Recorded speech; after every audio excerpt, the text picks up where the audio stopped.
This documentary is a quite suspenseful film taking place within 3 years in China, searching from different family perspectives. There are 130 million migrant workers in China.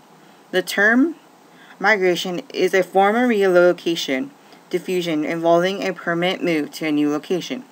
In this documentary, it first started in winter 2006 with two couples in the city of Guangzhou working in the clothing factory to help out their family.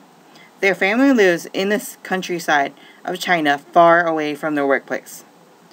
The couples can only go back home once a year, and that is during Chinese New Year's. Many of these Chinese migrants go home during this time of year, which is known as the largest human migration in China.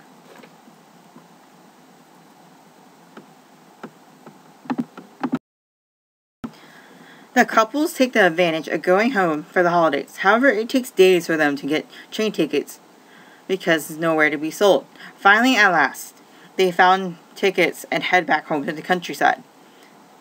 These couples have a daughter named Chen and a son named Ying, and their mother who is taking care of their kids. Chen is 16 years old and is the eldest child in the family.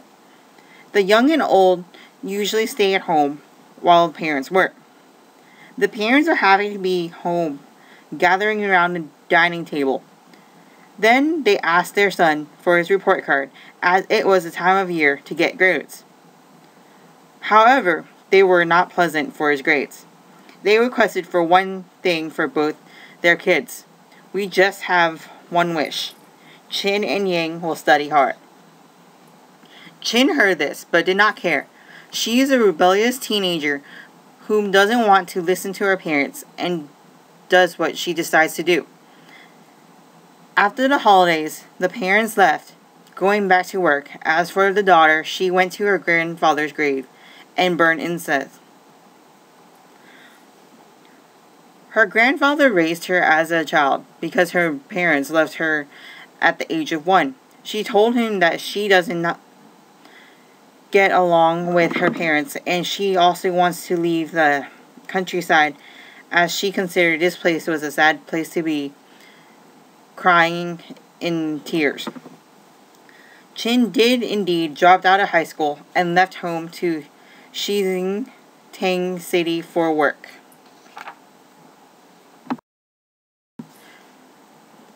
She works as a tailor, sewing clothes like her parents, and is happy to be working, as it was, in her opinion, better than being at home and also making money.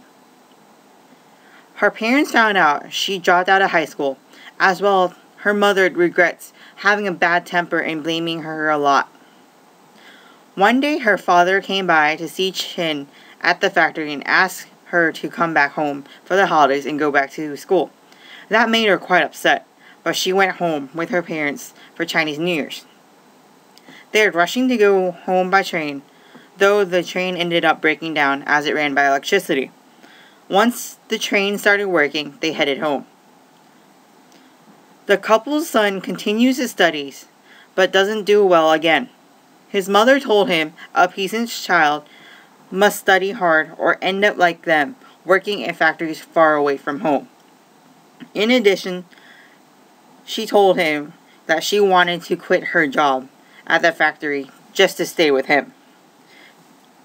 Chen tells her brother that she is lying, and that started the family argument as the father listened to what she said.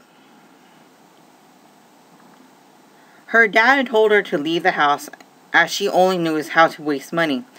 Chen stated she'll leave the house, cursing at her father, and her father began to beat her up. As for her grandmother, she told Chen not to disrespect her elder. After the fight, they all gathered around the dining table in silence. The mother said to the whole, she can do what she wishes without being forced, as she is on her own.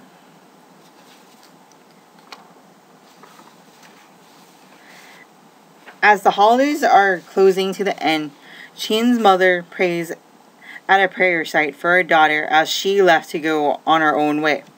Chen goes to Shenzhen, finds a job, and works as a waitress at a club.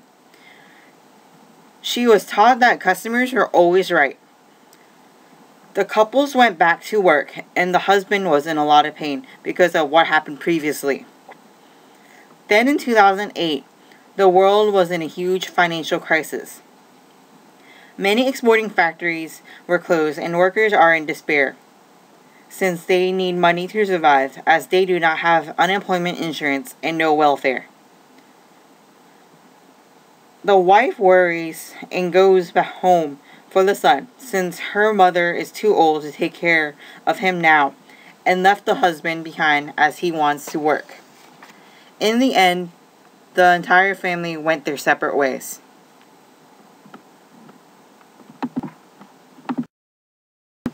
This documentary takes place in the southeastern part of China, near Hong Kong, in the Guangdong province. Every year during the Chinese New Year's holidays, this is a big issue, to go home with limited amounts of train tickets for the Chinese people.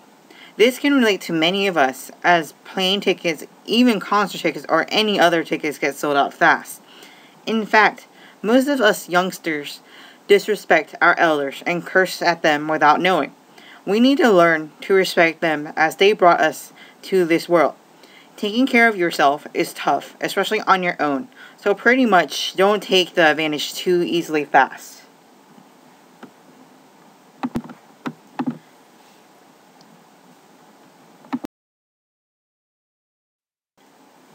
In my opinion, the filmmaker is credible, as he documented the film of the family's lives struggling to survive by directing, editing, and filming them. Personally, I think the purpose of this documentary is to see how the family struggles for the family going home once a year during Chinese New Year's, and many migrant workers losing their jobs. As in 2008, the world was in great debt, as a financial crisis started slumping down. Many have lost their jobs, even in China. Most migrant workers working in factories lost their jobs during this year. In almost every society, parents wish for their kids to have a better education, to have a better life and future, and not work like them. Recently, many migrant workers working in factories rioted at the province where this documentary took place.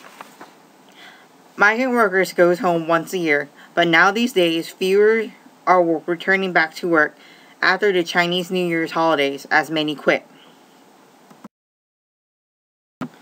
The young and old stays at home in their local villages, while being as a state, everyone is looking for a job to support their family, even though they go home once a year.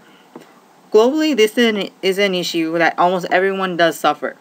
For example, in the US, the young ages 1 through 15 and the old 65 plus stays home, while the ages 16 through 64 goes to work to be on their own or support the family.